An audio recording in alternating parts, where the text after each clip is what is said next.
I'm Dave Patterson, owner of Patterson's Nursery. My father's always been a role model to me. To have him work for me has been a dream. Never thought it would ever happen. He's run my garden center for about 15 years, and now due to his age, he can't do much anymore. So he comes in a couple days a week here and there. He means the world to me. Yeah, so it's good. I think he's the one that's instilled in my brain to work, and you'll reap what you sow in the end. So I think that's probably why I work sun up to sundown most days of the week, though that's slacked back as I get older. But yeah, he's always burned into me the worth, how to work and how to generate money and what to do. I think all that's always handed down in generations. I think it's imperative that you are a role model for your kids, and for the public too, that the business reaps from that. I worked landscape and did nursery management all my life, and it ended up down the road after about 20 years of working for other people. I decided, hey, I think it's time I kind of start doing my own thing here, and so I took a chance, and actually the day my son was born, Abraham, is the day I started in business. Worked for myself for about 2 years, and then started hiring some people, and we've grown ever since then and grown from there. One of the biggest things that was an obstacle for me was the leap of faith. To start the entrepreneurship, to start your own business, that was a huge step, especially in my life at the time. You want to put yourself out there. You have a goal, and I've always taught this to my kids. Have a goal, have a target, and I could say this to other entrepreneurs that want to start their own business, to be self-employed, is have that target. You don't take your eye off that target, and you keep shooting for that goal. You will make it if you're strong enough. You will do it. And most cases, it worked for me. I couldn't imagine working for anybody else nowadays. I love being my own boss. Though you get the headaches, you get the troubles, you're pretty much on call 24/7. Though a lot of people think we're seasonal in our work, even with the snow removal we do in the wintertime, we're always on call. So keeps us busy and keeps us rocking. I think you have to have a mindset on what you can do, not only physically but mentally, and the capability of what you can take on is work. You've got to be real careful not to overload, and personally and in work. Being it's today so hard to find people that want to work, you've really got to limit yourself on what direction you do go in, what work you're looking for, commercial, residential, or be it what. We're really a design, build, maintenance company. We design, we install, and we maintain. So the designing part can come back to the residential. We do commercial, residential, municipal. We work for schools, colleges. In the design part, we can come out, we can design an outdoor living space, any landscape, things that soften, make the house look good. It can build equity into the house too. So, and even after the services, after we install, we don't leave the client hanging. We can come back and we can maintain that landscape, be it turf or tree, shrub, for years to come. We've been in business. We're going on close to 20 years, or maybe a little over 20 years. Every year, the more you get into this business, be it plants, be it material, whatever you use in hardscape area, I think you feel more comfortable. I mean, with the more we install, we know the market value of what everything is in this area. So the market might be a little different if we go to Cincinnati and work, or Louisville, Kentucky, or up to Indianapolis. One main thing is you've got to know your product. You got to know your product well, be it what species shrubs you're selling, trees, or what material you're using for patios, pavers, or retaining walls, things like that. Know your product, and I think that gives you a lot of confidence on how to sell that product. Yeah, and then you feel comfortable with the sale and and the maintenance of that subject. I think the first thing I would tell someone is don't go too big too quick. I think a lot of businesses, a few businesses I've seen out there, they'll buy the new trucks, they'll buy the new equipment, and then all of a sudden, hey, they realize the work might not be there like they anticipated. So my advice is don't go too big too quick. Grow slow. I think the slower sometimes you grow, the more stable a foundation for your business it can be. I've seen a lot of businesses fail with that. Get too big too quick, and it just doesn't work. If you're an entrepreneur by yourself in your business, or you're hiring a staff, is get to know your staff.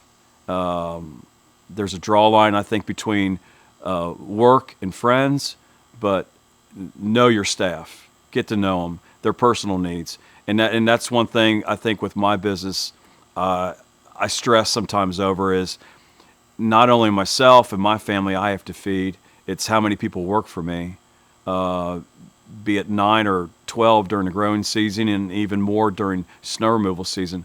But those are families I feel responsible to put money on their plate and put food on their table. I enjoy what I do. I would never look back. I would never turn the other way. If God gave me a second chance to do something else in my life, I would landscape. I love giving not only to the community, but giving back to the earth.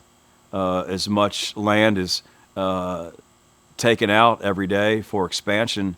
It's a thrill, and it's a thrill teaching these kids how to go out and plant a tree and what that tree can do for you down in the future. Oh man, I started when I was probably 15, 16 years old, started mowing in an estate over in Cincinnati, Ohio, and this gentleman had some raised gardens. He was very, very meticulous on his work and took me under his wing, and I started maintaining his lawn, and from there it grew. Every job I ever had was in the green industry somewhere. Working in a golf course, I did that for a few years. Nursery management over in Cincinnati for a super guy I used to work for over there. It's always been in my blood. I love what I do. Well, I think the growing too fast is actually the person going out and getting a loan, buying all the material, buying the trucks, buying the equipment, and then, hey, where's the work at? We don't have the work. I took a small loan out when I started, real small loan. I was able to buy a skid steer, 2 mowers, and a trailer. I already had the truck. And then after that, I paid my loan off in 3 years to the bank, and then after that, anything I bought, I didn't buy it until I had the cash. And that is a huge burden, I think, when you don't have that loan, you don't have to owe for those skid steers, the truck payments are all paid off, and then all you've got is operational cost, which pretty much you can finance. I mean, you can do that yourself and figure out what you're working every day to what goal you have to meet to hit your insurance, your gas, wages, things like that. So slower the growth, I think you're more stable in the end. We've got brand new skid steers now, but in mowers and things like that. But in our vehicle fleet, nothing's brand new. If we don't have the money, we don't buy it.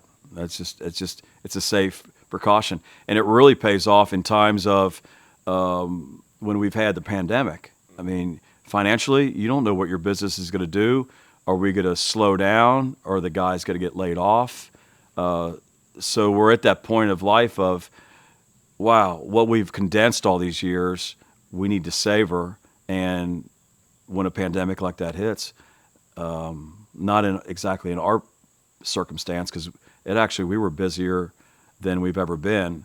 With people sitting at home, seeing what they could do. We incorporated and designed more outdoor living spaces, I think, in the pandemic than we ever have in our business. And I'm not saying you don't grow. You do grow, but you grow at a steady pace that I think your business and the market will grow. Don't push it too fast. Don't go too slow, but keep up with the market. Yeah, even the highs of the highs, and you're making all the money. You know, the spring, summer, fall, we're generating a lot of money, and we do snow removal in the wintertime. We never know if it doesn't snow. We're not pushing, we're not salting. So yeah, it's like a squirrel. You got to save those nuts for that winter, and don't spend too much, and live comfortably. think the biggest thing is like the goal, like the target, is keep your eye on that target, and man, you don't take it off.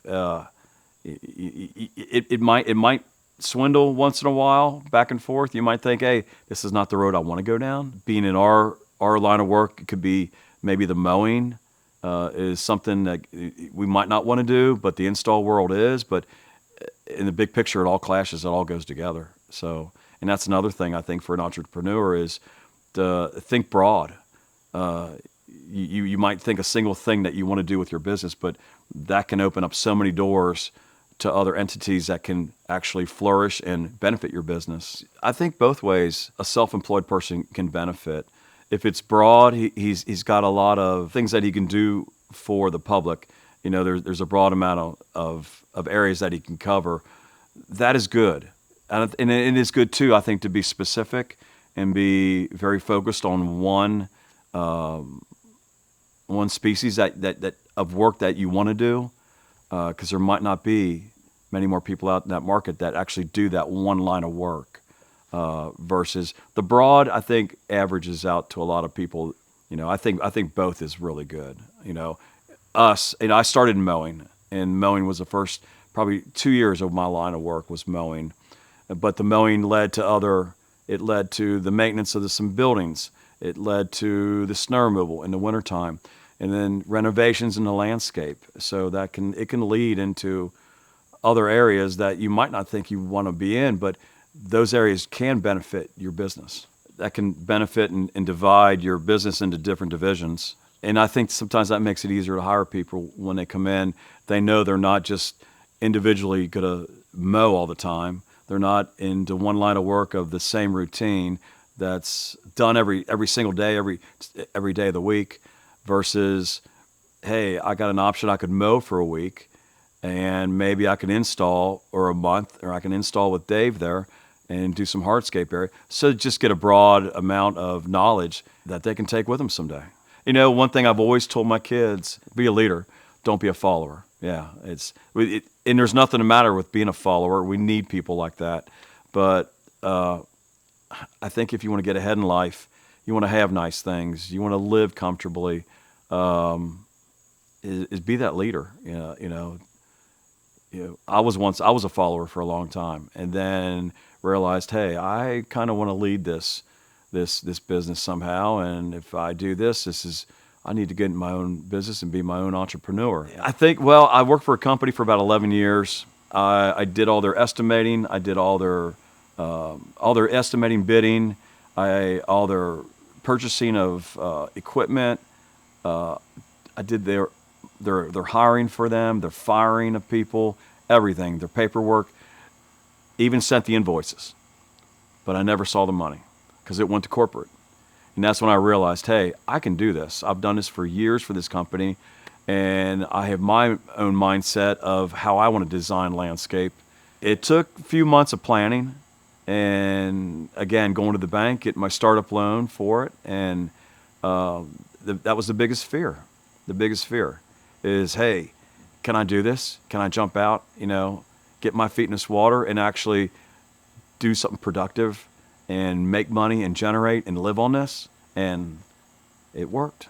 It worked. A lot of prayer too. It worked. But you only have one life, and I've realized at the age I am now, I'm probably restricted back to what I could have done 20 years ago now at my age. Even if someone becomes an entrepreneur at the age of 40 or 50, it's still, you have one life. You've got to be happy, and you'll never know if you never walk through that door, and you've got to walk through that door to see.